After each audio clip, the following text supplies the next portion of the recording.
Hey guys, it's Blue Oval Dude here. I'm glad you guys are back again.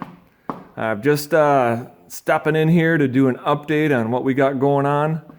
We've got our flow test results here and just some updates of what's happening. So here we have our NKB head, and you'll recognize that this is the guy that we did the work on right here. I just did it on this cylinder here, just some bowl work and that. And I'm sure you guys remember that. So we'll get right into it. So here we have our new flow results. Now, I didn't do much to the intake, if you remember. The intake side of it, I spent a lot more time working over the exhaust side. And the reason for that was because the exhaust side on this, I knew that was weak from the start. Like, it just wasn't where I wanted it to be. I mean, even out of the box. So if I was gonna just run these without doing much work, I would at least do the exhaust side, and then it really jumps it up. So yeah, we didn't get much off the intake because I just didn't spend much time there, but more getting some consistency out of it and getting rid of some of that casting and flash. And so overall in the intake, we won here, lost one there, gained a couple here. In the end, we got 4 CFM more out of the intake. Nothing much to write home about. But on the exhaust side,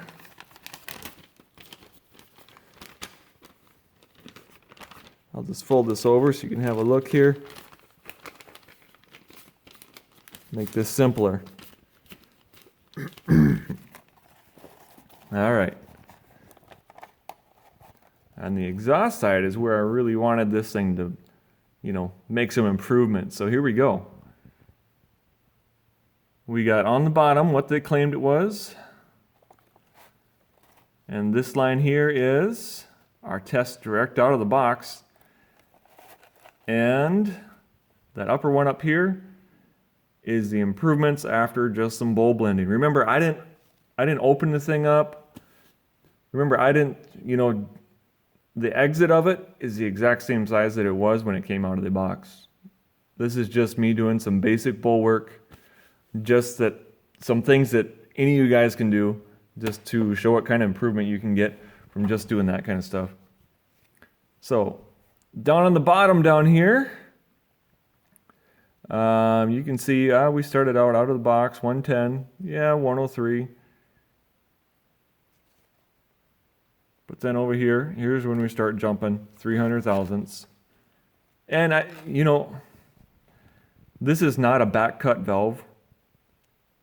If I was going to have a lower lift cam, maybe 500 thousandths or 525 or under, I would back cut that valve, that exhaust valve, and possibly the intake valve too, because that's going to help those low lift numbers out.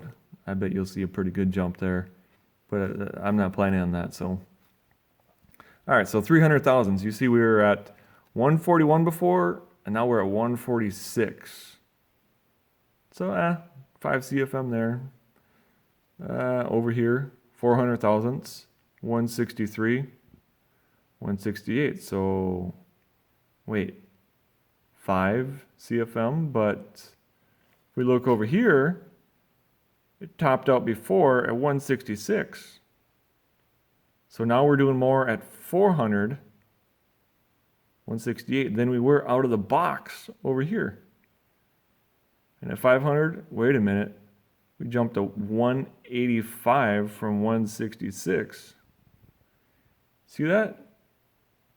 Man, that's nearly 20 CFM difference up here.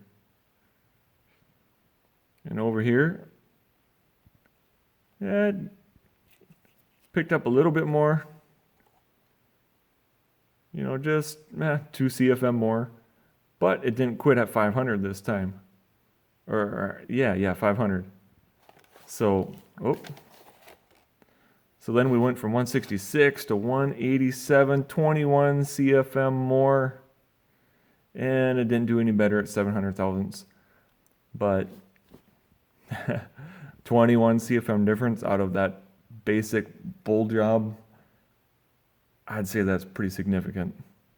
And that's what's going to help these out, because that's where it was really lacking out of the box, was on the exhaust side. So man, we're just, just a couple clicks under 190. So, nothing wrong with that. And, well, for an example, a stock small block Ford head, I mean, they're going to top out. They're going to top out max at 500-600 thousandths, right around there. And that's going to be, some of them are 120 CFM on the exhaust. So yeah, that's like what is it, E7, the 5.0 head or something like that, or a 289 head, or something like that. And on the intake side, a stock head, it's going to do over 150, 160, be right in there. Almost all of them are going to do about that.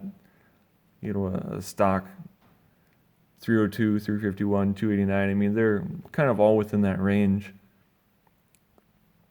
So we're way over that. I mean, so, 600 thousandths, we're roughly 100 CFM more than a stock head. And on the exhaust, I mean, 187, 120 to 187, I mean, yeah. That's 60 to 70 right in there. CFM better. So definitely a vast improvement over a stocker. And I guess another example would be like an LS head, like a 706, like a 5348, a common LS head. They're gonna do right around 230. Most of those heads, anyway, LS head, that's a common one. 230, right around there is where they're going to top out at. So, I mean, this is even better than that out of the box. And they're going to do, around 190-ish. So, I mean, that exhaust is right in that range too. So, I mean, you could throw these on. You could easily make 450 without even breaking a sweat. And you could throw some boost to them. In theory, if you threw, 14.7, so roughly 14 to 15 psi worth of boost, you're going to double that horsepower. So, you should be able to get this thing with these heads into the 800 horsepower range with that kind of boost. As long as your turbo's set up right, you'll be up there. I'm not done with these, of course. I'm excited to move on to the next part of this for me, because I've just been doing all this and it takes me a whole lot longer to do these videos and to show you guys this stuff. And, I'm just trying to help you guys out. And I'm excited to actually get into these and get them done. And and then put them on the flow bench when I'm completely done with them and see what they're going to do. But hey, I'll just show you one of these ports, just what it looks like. Remember, hold on. I'm going to flip this up there first to kind of show you. All right. There we go. So here we are. That's our out-of-the-box size, and that is the size we're going to right there. And the square inches inside of the port is still larger than our port entrance. So, down inside of here, it is larger than actually this entrance. So it's still tapering down some. So this shouldn't, this isn't going to hurt that velocity that much at all. But you remember we had the hole in it, and I said, we're going to fix that because I planned on going through and putting holes in it and fixing it so I could get a straight shot at that intake valve and we could get those numbers up there and where I want them, and then fix the rest of that port along with the finishing off the exhaust. But there we go. That is right there. There used to be a hole. Hole no more. Right here. Used to look like this with our big hole there, see that push rod pinch, and now just like it's supposed to. So yeah, I mean, I didn't work that guide boss on the intake side or anything, so if you know, even if you did more of that when you were doing that bowl blending, you know, that's going to help that out too.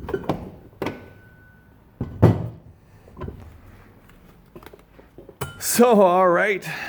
Well, I'm glad you guys stopped by. Remember to hit that like, subscribe, comment on the videos. Until next time, you guys have a good one.